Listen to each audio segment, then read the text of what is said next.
Hey everyone, welcome back to the Uncle Goof podcast.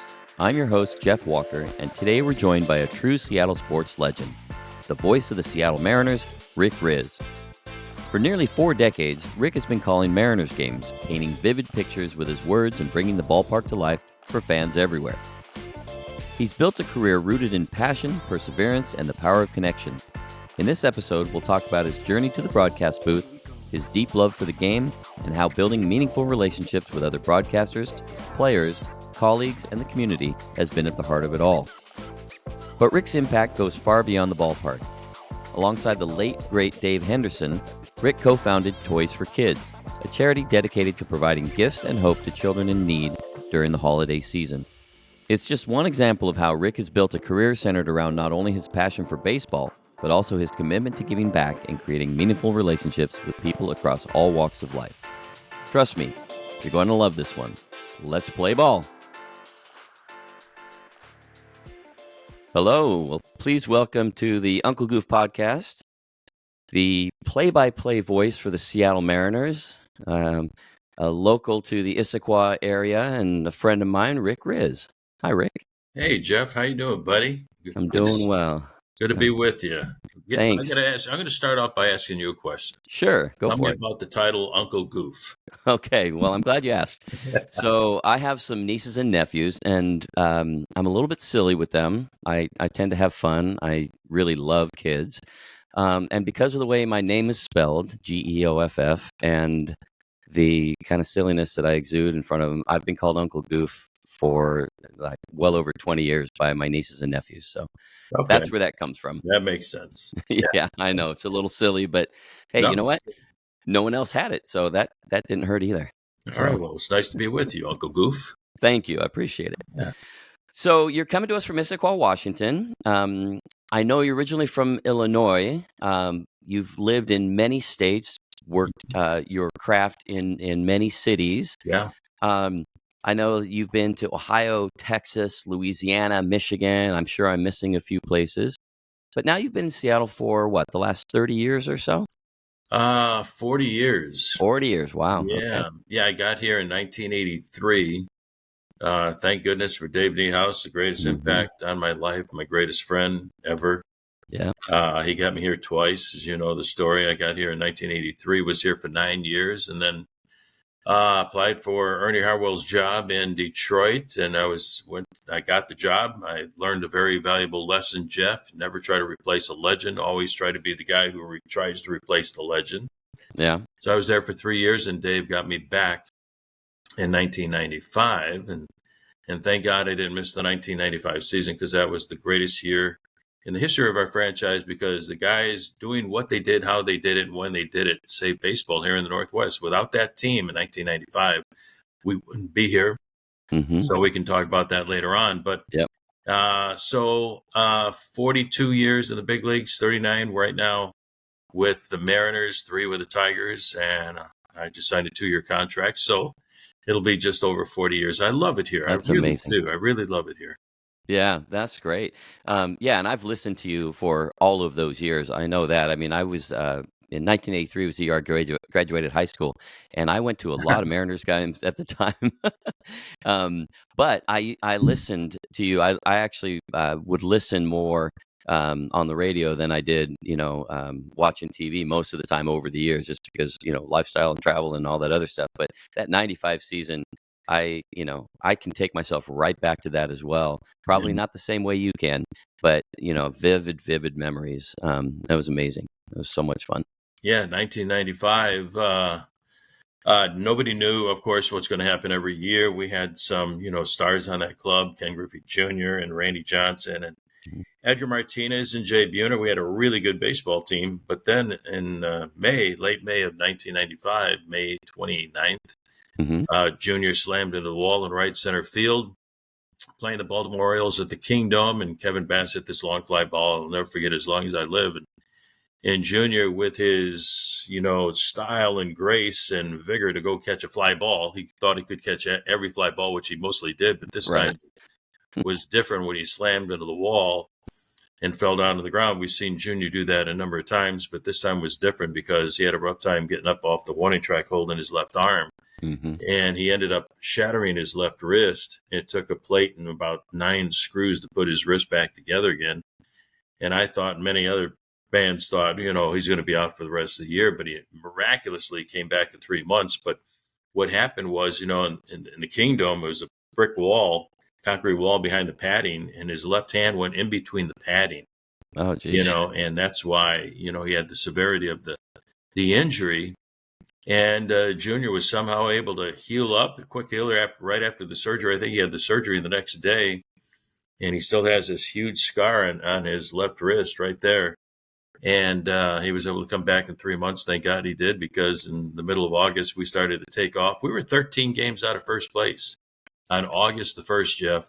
Wow. And came back, and in that short period of time, in 2 months, we made up that 13-game deficit. And we had the 1-game playoff against the Angels. It was Randy Johnson against Mark Langston. But if Junior doesn't come back, the Mariners don't win. If Edgar Martinez doesn't hit 400 during that 2-month stretch, and Mike Blowers turns into Mickey Mantle, hitting home runs and driving in runs, and Joey Cora, if they don't get, that was the first year of the wild card, remember, if they don't go get Vince Coleman and Andy Bettis in the starting rotation, Vince Coleman to play the outfield and bat leadoff for us. Dan Wilson, of course, was there without those guys holding the fort until Junior came back. They would have never won, because they ended up in a tie with the Angels, then had the 1-game playoff, which we can talk about, and Randy Johnson went all the way and beat the Angels 9-1, and we went to the playoffs for the very first time. There were 50,000 people plus in the Kingdom. You couldn't even hear yourself think. It was a lot of fun. That's amazing. I didn't get a chance to be at any of those particular games, but I remember vividly. I remember exactly where I was sitting watching those games on television during that playoff in particular, and Joey Cora, and that entire series prior to that was just so much fun. Yeah. But I do know, that must have been really fun for you, as just working it, right, and getting to go to the Mariners' first playoff with them. When I was back in the 90s, I was with the San Francisco 49ers, and going to the playoffs and the Super Bowl was just, an experience that not everybody gets to have, unfortunately, but it's super fun, right? Oh, it's unbelievable. I mean, the whole town is in love with you. All of a sudden, you're a great announcer. People love you. Well, you are. And what I loved about 1995, besides getting the fans to the playoffs for the first time and winning the American League Division Series against the Yankees, Edgar's double, Junior's, scamper home, mad dash around the bases to score. What I really loved was the fact that the world discovered Dave Niehaus. It's 1995. And we didn't have the Major League Baseball Network, and the internet came along. I can't remember when, but people really discovered, because of ESPN and the highlights that they played, the baseball world discovered how great announcer Dave Niehaus was. Yeah. And one of the greatest things in my life was sitting next to him for 25 years. Yeah, amazing man. Yeah, and it's funny you mentioned the internet, and when that started coming out. Well, it was actually, if I recall, and my former colleagues might get on me for this, but as I recall, 1995 was the very first Major League Baseball game that was ever broadcast over the internet by real networks. Rob Glazer, my old boss, and it was the Yankees and the Mariners, and Rob's one of the minority owners of the Mariners and was a massive Yankees fan as well. And so the very first broadcast of a baseball game was, I believe, the Yankees and the Mariners in 1995. And I think that was the first presidential inauguration that was on the internet. Yeah, probably that same year. Yeah, thanks to Real Player at the time, right? Yes. Yeah. So, very interesting. So, of all the places that you have been to, you've obviously built relationships. I mean, clearly here you've built, millions of relationships. And in fact, I think probably you could argue that so many people think they know you just because they hear you all the time. That's just the nature of being in front of everybody. Yeah. But let's go back to some of your other, like your times in Detroit or Columbus, Ohio, for example. Those, you were always a figure that was, public, in front of other people.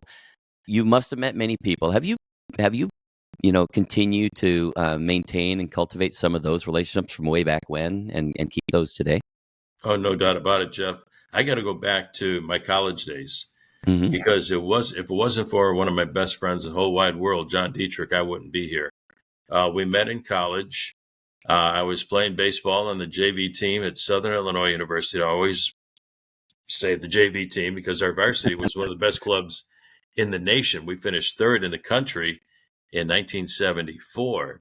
And that's the team I had to play against once or twice a week, but it was a lot of fun. But in college, I met one of my best friends, John Dietrich, and he was probably the most influential guy I ever met in my career. He was a great baseball fan, and John was a businessman.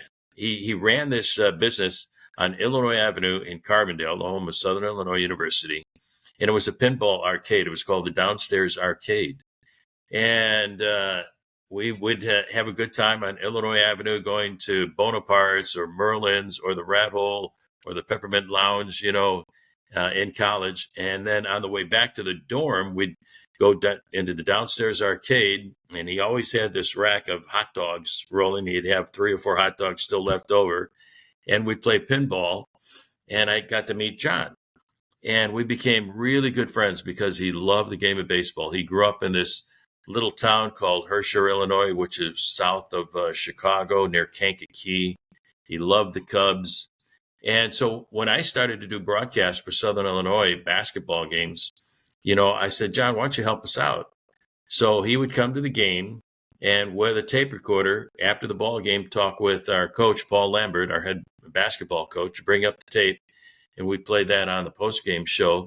So we kept in touch, through our relationship, through our love of the game of baseball. Hmm. And John, when he graduated a year before I did, got a job with Bobby Bragan in the Texas League office. And he became great friends with Bobby. He was one of Bobby's best friends ever, took care of Bobby. And Bobby eventually got him a job as the general manager of the Padres AA Farm Club in Alexandria, Louisiana. Okay. So now I'm still at Southern Illinois, and I finally graduate.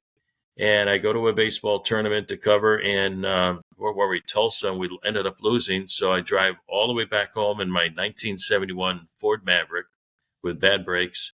And I get home at 1 o'clock in the morning. I'm 4 years of college. I'm done now. And I had to, like in the movies, I had to take a pebble to hit my mom and dad's bedroom window to wake them up, And so I did.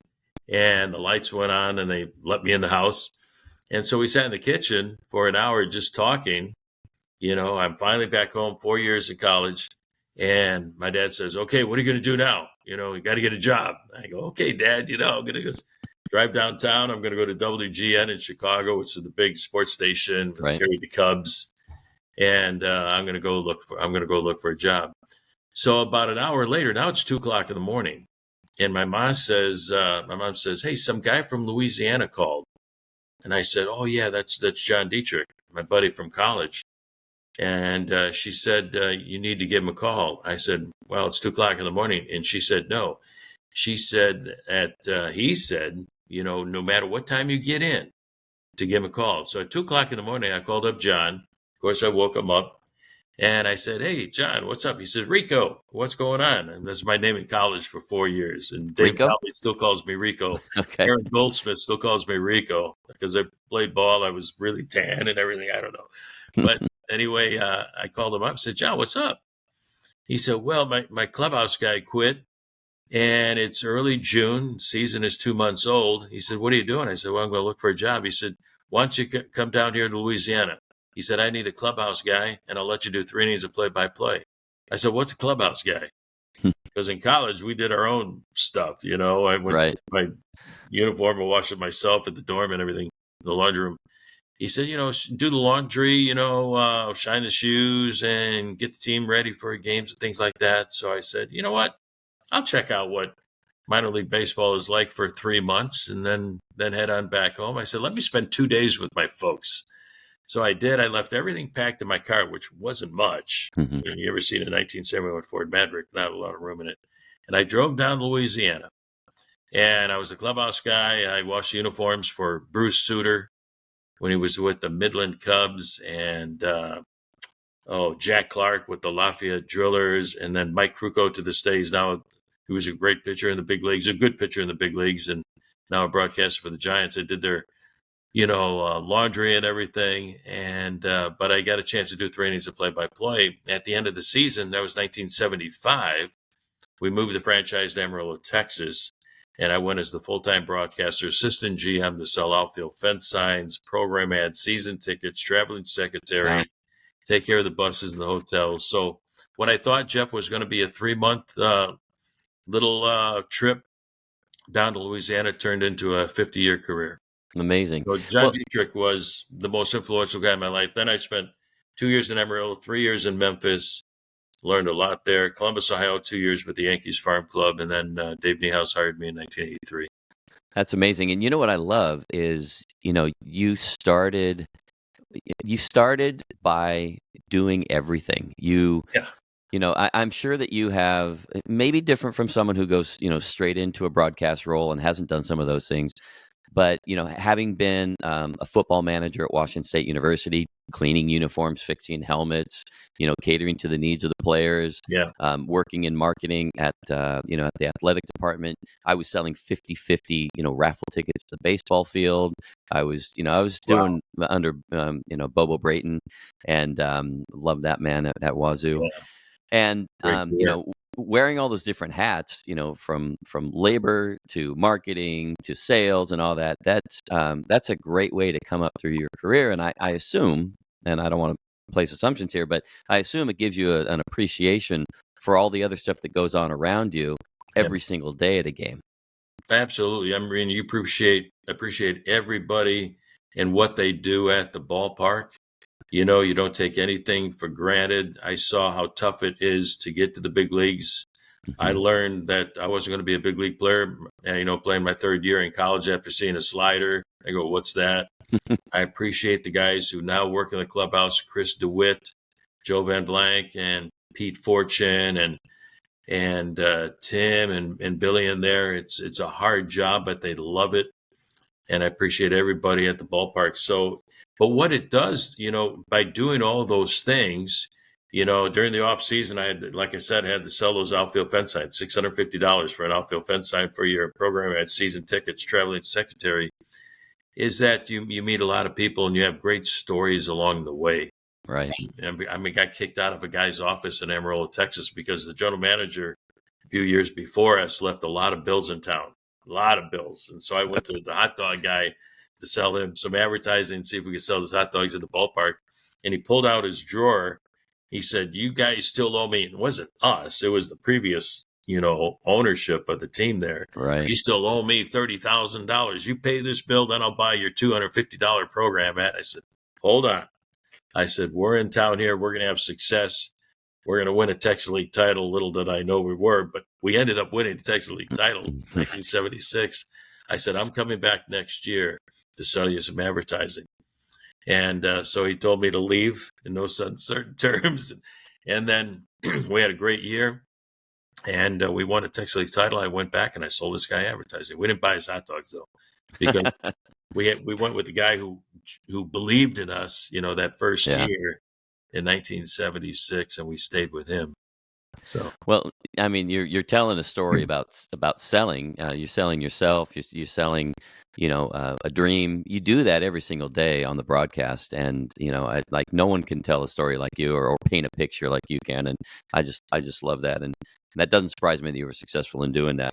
yeah, Let me go back to. I think I first met you about 15 years ago, roughly. I don't remember exactly when I met you, but I was probably working for Root Sports at the time. hmm, Um, I came to one of your auctions for Toys for Kids. I want to talk about that charity that you and the late great yeah, Dave Henderson started. yeah, Um, but yeah, I came to my strongest memory right now is I came to this auction. Um, I had bid on. I was riding a Harley, not a Harley, a Honda or Yamaha motorcycle at the time, I think, and I bought an auction item. I won an auction item for a Harley jacket and boots. And I remember having. You probably don't remember this because there were so many things going on that night, but I was picking this stuff up, and I saw you. We were talking. He goes, "Oh, you have a Harley?" I said, "No, I don't. I ride a Yamaha." And you said, "Oh, well, it's probably time for you to get a Harley now that you've got the jacket and boots."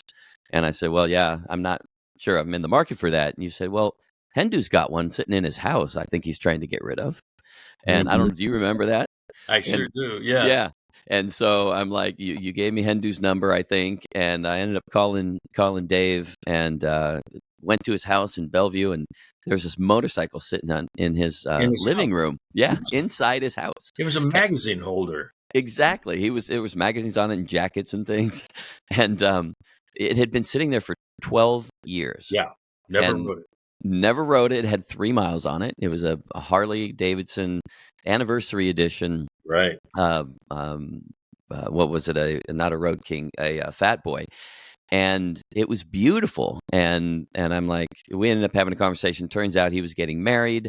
The woman he was marrying was somebody I had gone to college with, so she was there, and I knew her, and so Yes. everything just kind of worked out great. And I ended up buying that motorcycle right out of his living room, and had that thing for over 10 years. Handed it down to my son to ride for a while, and that was amazing. Dave was a great guy. And tell me a little bit about your friendship with Dave. Tell me a little bit about Toys for Kids, because it's such a great charity. Okay, this is going to be a while. But first of all, let me tell you that it's an interesting story. First of all, that leather jacket that you bought, that was Mm-hmm. donated by Tom Lampkin.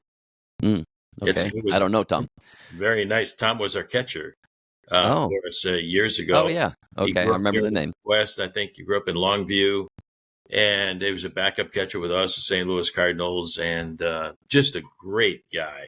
But he donated that jacket, and yeah, Hendu that he bought. I think we went to a cystic fibrosis gala in dinner and auction. He ended up buying that thing there, but Okay. he never rode it. He tried to take it out one time. He lived in Bellevue on Forest Way, and Forest Way goes right up, Oh yeah, it was a steep hill. steep hill. Yeah. And he tried to take it out of his garage and try to ride it. And he went down his driveway onto the street, laid the bike down, Mm. and he was so strong. He was able to, pull it back up into his house, put it back in his house, and that was it.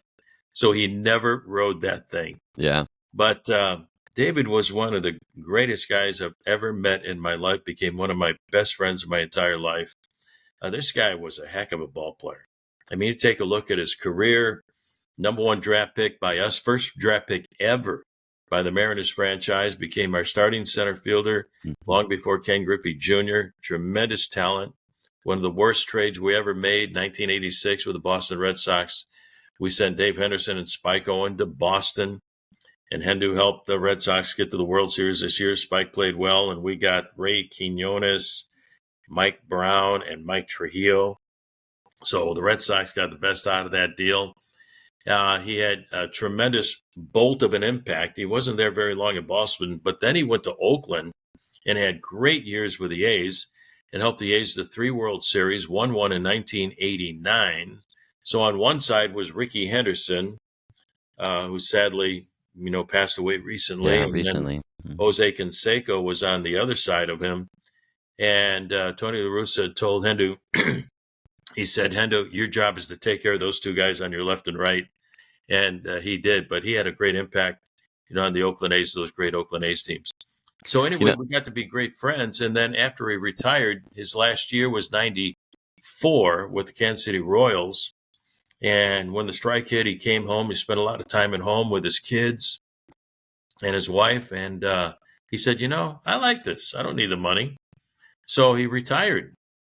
And at that time, Dave Niehaus and I and the Mariners were thinking about, hiring some guys to help out former players to help us out on radio and TV. We had Dave as a play-by-play guy and myself, but we needed help with analysts to kind of, just fill up the broadcast booth with a lot of history and knowledge of the game of baseball. Obviously Dave Niehaus had it. He was a Hall of Fame broadcaster, but we wanted those players to help us out. We hired Dave Henderson, which was one of the best hires we ever made. Jay Buhner, outstanding. Dave Valley, and a few other guys along the way. But Dave Henderson was amazing. I had a chance to work 9 innings with him. First 4.5 on radio, then we'd switch. We'd go to TV, and then Dave Niehaus and Ron Fairley. Ron Fairley, too, was outstanding. We got Red here when I left after the 91 season, and he stuck around for a long time. He was amazing. And then Dave and Red would go over to the radio side. But then we struck out this great friendship.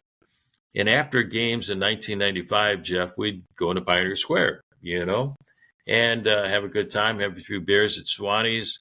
Mm-hmm. But in this particular night, we went to McCoy's Firehouse, and we're sitting at the bar having a cold beer, and there was a TV behind the bar, and I was watching a news report about the homeless situation in Seattle.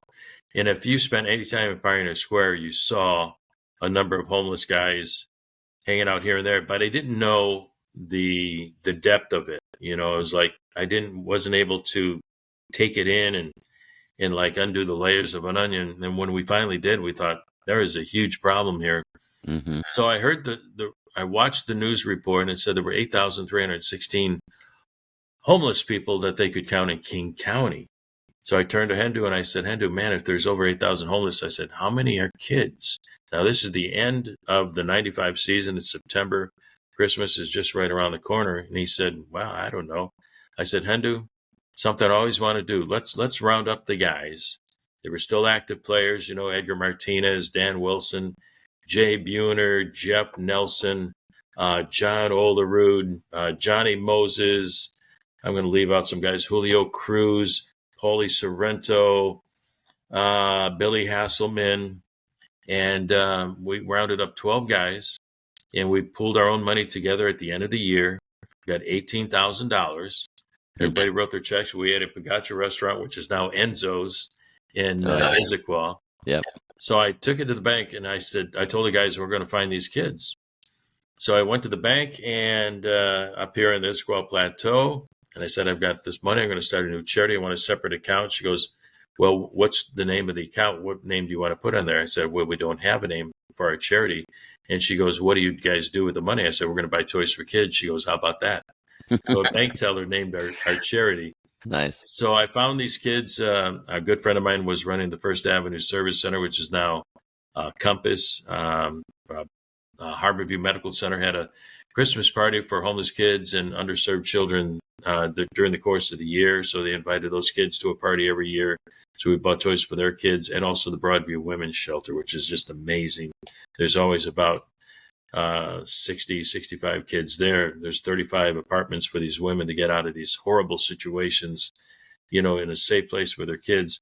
So with $18,000, we bought toys for about 300 kids that first year. Then we started a dinner and auction. Try to shorten up the story if I can here. Then this past November, our 30th year of our Toys for Kids charity, we raised over $900,000. The year before, we raised almost $1 million. Wow. And we bought toys for over 20,000 homeless kids and underserved children. We work now with 36 homeless agencies. We have the Dave Henderson Scholarship Award. We give out $5,000 scholarships to high school seniors. We've been doing that over the last 9 years since Hendu passed away in honor of Dave. We have awarded 65 college scholarships over the last 9 years since we lost Dave. We're starting a new program this year called Rick's Locker, where I have sponsors, and Lee Johnson Chevrolet has donated money to Rick's Locker, Kirkland's Parks and Recreation, and we're going to buy baseball equipment for kids in the Snoqualmie Valley Little League coming up on Saturday, February the 1st. And so it's really been a great and rewarding thing that Dave and I started with the help of Edgar and Jay and Dan and Julio and all those guys, John Olerud, over the last 30 years. So it keeps growing, and we're going to keep doing it. And I tell you what, it's really amazing to see these kids get a toy at Christmas time, because it's not just a toy, Jeff. It's something that they realize there's hope for them and their moms to have a better life, and that's why we do it. That's amazing. And well, not just hope and toys, but also they're seen. They're seen, they're felt, they're loved, and that can go such a long way. I've been to a couple of your auctions. I haven't been to nearly as many as I'd like to go to, because I'm usually traveling at that time. But I every year I'm just amazed by the work that you guys do. So thanks for doing that. Yeah, and all started over a cold beer at McCoy's Firehouse or Swanee's with Dave Henderson, and now his son Trent, his wife Nancy, they're on our board of directors, and they do so much. Trent said, I want to do everything my dad did, and Nancy's so involved. So it's a family affair. We got the greatest board in the world. Heather Jones is our executive director, and she's amazing at putting on the event, because I couldn't do it. Yeah. But we sell out. We had 700 people at the Hyatt Regency in Seattle last November. We're going to do it again next November at the Hyatt Regency in Seattle on November the 8th. Beautiful. Well, keep up the great work. Thank you, buddy. So a lot of this stuff, a lot of the stories that you tell, you first of all, you have an amazing mind, baseball mind, but just mind in general. You remember everything. I barely remember what I did yesterday, and so I know that I've had conversations with you. I see you around town, and we go to some of the same restaurants and coffee shops and things, and I see you talking to people about baseball, and I'm just curious, this is just a curiosity of mine. Do you love talking about baseball outside of work as much as you do it for work? I do, Jeff. I really do, because they're baseball fans. And I enjoy the contact. I mean, every morning I'm at the Issaquah Coffee Company in Gilman Village, greatest people in the world, Maria who works there, and Mia and all the guys and the regulars that we meet there, all our friends that you and I both know. Right. But I learned a long time ago that, you're on the radio and TV, and people get to know you a little bit. But with that personal contact, I learned that, I want to make a fan one at a time. And if you're a good guy and all they want is some acknowledgement, a hello, a hi, or if you can spend some time with them for a few minutes, I think it goes a long way. And Yeah. so you're able to build a fan base, one at a time. And they talk to somebody and say, hey, I saw Rick Rizzs at the coffee shop, or at Jack's Grill. I spent a lot of time at Jack's Grill. I love Jack's. The owners there are the best in the world. Kenny Hughes and his wife Chris is my best friend. Best steaks ever. Yep. And so, I do enjoy it, because I'm just sitting there having a good time, having a cup of coffee. And if they ask me about a particular player, what was Junior like? Man, I'm ready to talk about Junior all day long, or Ichiro, who's going to go into the Baseball Hall of Fame, or whoever it is. Somebody who grew up in Kennewick and say, hey, did you know Sean O'Malley? I go, Sean O'Malley? Oh, this kid, I love this kid. He helped us out. He got to the big leagues. He's our AAA hitting coach now at down at Tacoma with the Rainiers. So if anybody wants to talk baseball, I'm more than happy to do it. That's great. And then you can, when you do that, you also find these commonalities, right? You might have a common interest in the team or the player or some event that occurred. As you were talking, I found, so one of the things that I find in my life is, and maybe I pay attention to this more than most people, is I find little connections or threads between things. As you were talking, you mentioned Olerud. I went to high school with Olerud and was at WSU when he was playing ball there, and I was working for Bobo. We didn't talk about Ryan Franklin, but he lived right across the street from me for a while here in my neighborhood, and around the corner was Stan Javier, and I used to see Stan all the time. And I know. And then currently, I don't know if I told you this, but John Stanton, president of the Mariners, I think is his title. John was one of my father's debate students at Newport High School when my father was the debate coach, and then not to mention the Niehouses. They went to Interlake High School as well. So, and so anyway, there's all these threads across. But I'm sure as you're talking to people, you kind of make these connections. But I want to ask you,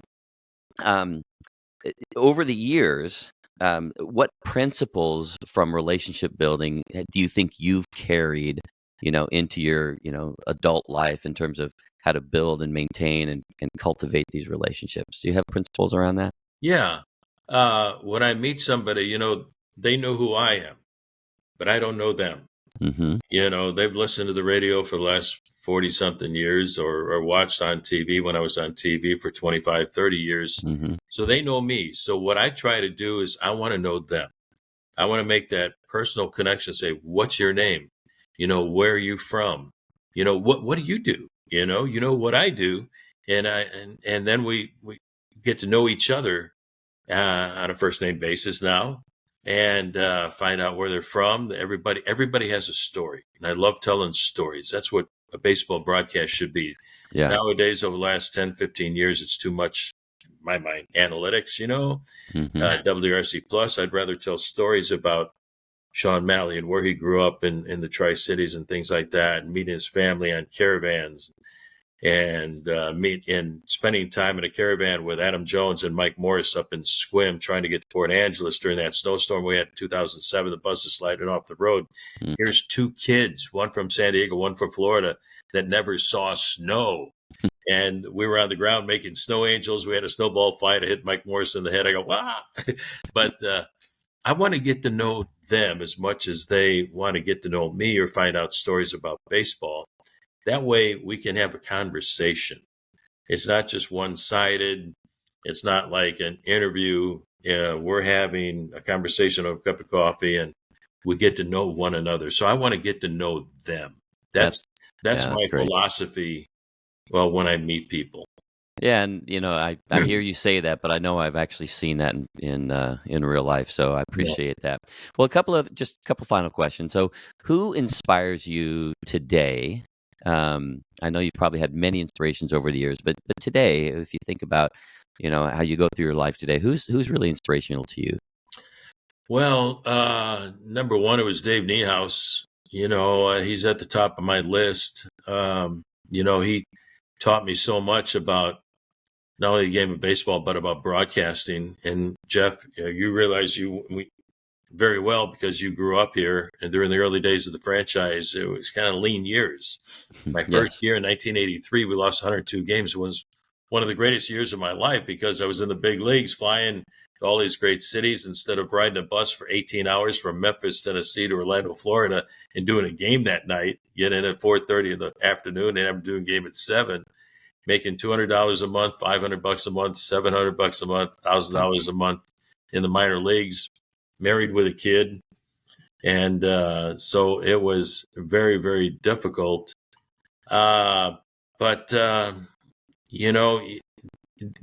Dave was really at the top of my list because what he taught me during those days was, we had to tell stories. We didn't have a lot of drop-ins and things like that like we do now. And now we have the pitch timer. You don't have a lot of time to tell stories. But he taught me the greatest lesson he taught me was it may be a bad game, but it doesn't have to be a bad broadcast. That's what made Dave Niehaus a Hall of Fame broadcaster. Yeah, so amazing. Yeah. Dave's at the top of my list. And then my son, Nick. As you know, I lost my son a year and a half ago. He passed away. Yeah. He had an issue with drugs for many years and then was clean for 9 years. Went to church and turned his life around. So I know where he's at. I know he's in heaven right now. But he taught me so much that you could overcome the most serious battles in your life and come out on the other side. And no matter what problems I have, I know I can take care of them. I learned that I could do it, but Nick showed me how. And so I miss him every second of every single day, but he was such an inspiration to me. I was so proud of him, the way he turned his life around, because, he tried to commit suicide 10, 11 years ago, but he turned his life around by going to church, accepting the Lord, and he became the most influential person in my life by the way that he lived his life. And I was the happiest guy in the world because I got my son back for 9 years and we had the best time. My next door neighbor over here, Gabe, was a plumber. He hired Nick. Nick became a tremendous plumber. He loved his job. He loved what he did.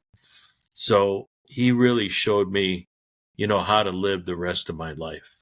And then there's so many other people along the way, but Dave Niehaus, my son, Nick Rizzs, and of course, my parents kind of shaped me, taught me how to be a good person. And so I'm trying to live by those golden rules, of course. Treat people right. Have a little respect. Be accountable for the things that you do. There's a lot of tests in your life. You're going to make mistakes. Learn from them and move on from them, but be nice. Yeah. If everybody's nice to everybody, we'd have a lot fewer problems in this world. Amen to that. Yeah. And first of all, I'm so sorry about the loss of Nick. As you know, I saw you at the memorial service. I was there. I did not know Nick, but I kind of felt like I knew him because he was in my neighborhood and I would see him all the time. And you know what? I didn't know he was your son. And that actually kills me that I didn't know he was your son. I might have made an effort, to get to know him. Maybe I should Yeah. have anyway. But he was a guy that I would see around the neighborhood, Yeah. always a smile on his face. Always. He'd be running or working out or driving in his Corvette or, Yeah. you Yeah. know, um, he and I had a similar. I had a red Corvette at one point too, and we both, we actually would wave to each other weirdly, but I never met him in person. Unfortunately, actually, I think it was the week he passed away. I We happened to be sitting at Mod Pizza, just Yeah. He two loved Mark. tables from each other, and I saw him, and we just kind of waved, and that was it. But I never once met him in person. And anyway, I'm just so sorry for that loss. But I think it's Yeah. beautiful that he's still an inspiration to you every day. I'm not surprised. And also Dave Niehaus, your parents.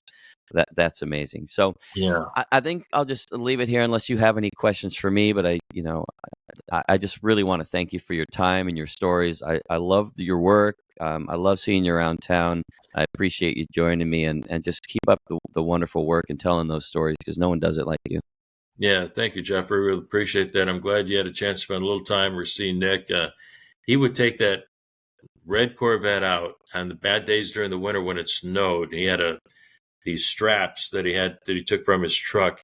Okay. And I go, "Where are you going, Nick?" He said, "I'm going to go help people." Because people would slide off on Pine Lake Road or someplace on Right.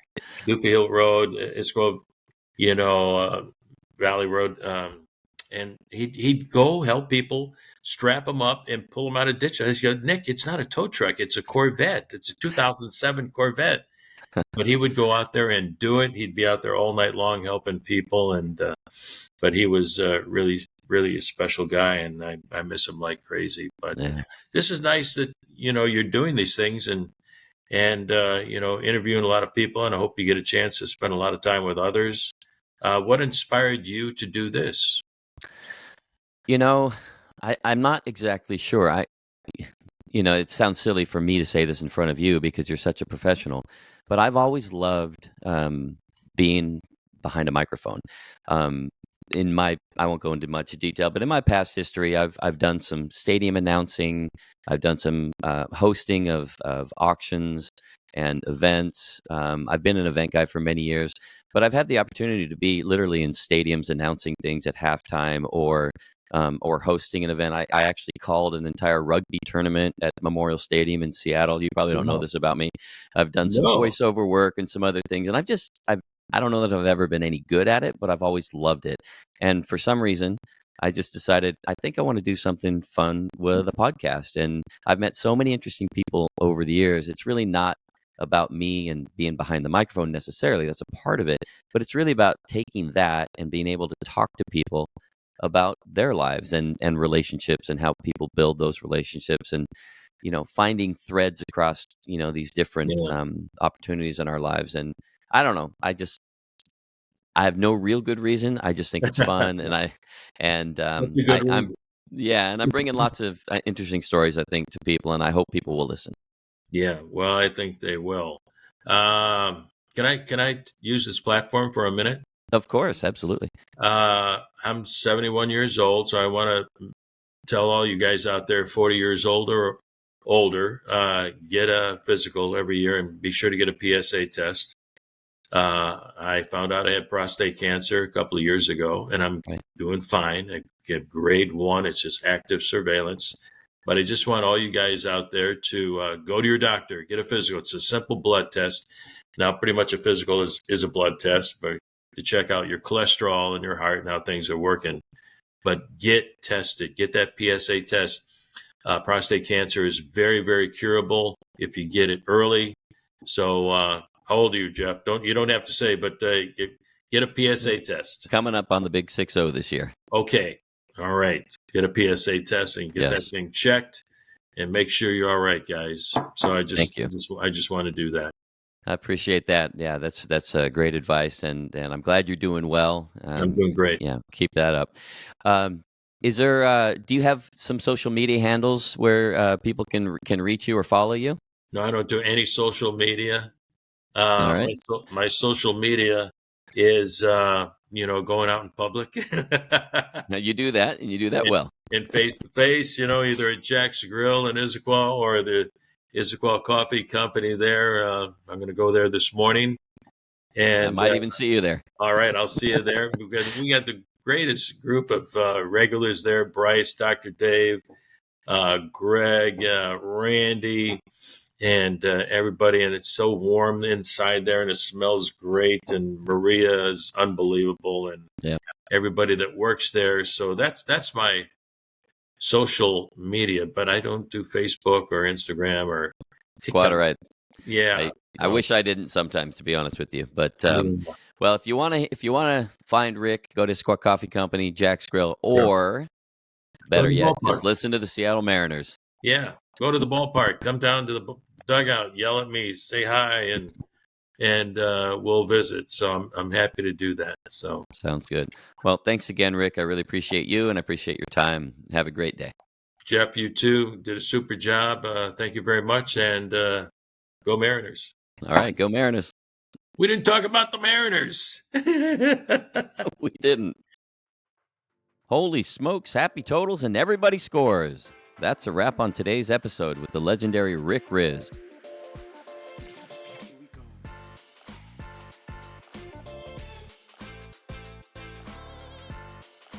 A huge thanks to Rick for sharing his incredible journey, his inspirations, his passion for his craft, and the story behind Toys for Kids, a charity that continues to bring joy to kids every year. Before we go, a quick reminder from Rick. Men, make sure you're taking care of yourselves and getting screened for prostate cancer. Early detection can make all the difference, and it's an important step in maintaining your health. Well, if you enjoyed this episode, please be sure to subscribe to the Uncle Goof podcast and follow us so you don't miss any of our upcoming conversations. Thanks for listening, and until next time, keep building those meaningful relationships, and as always, be nice to each other.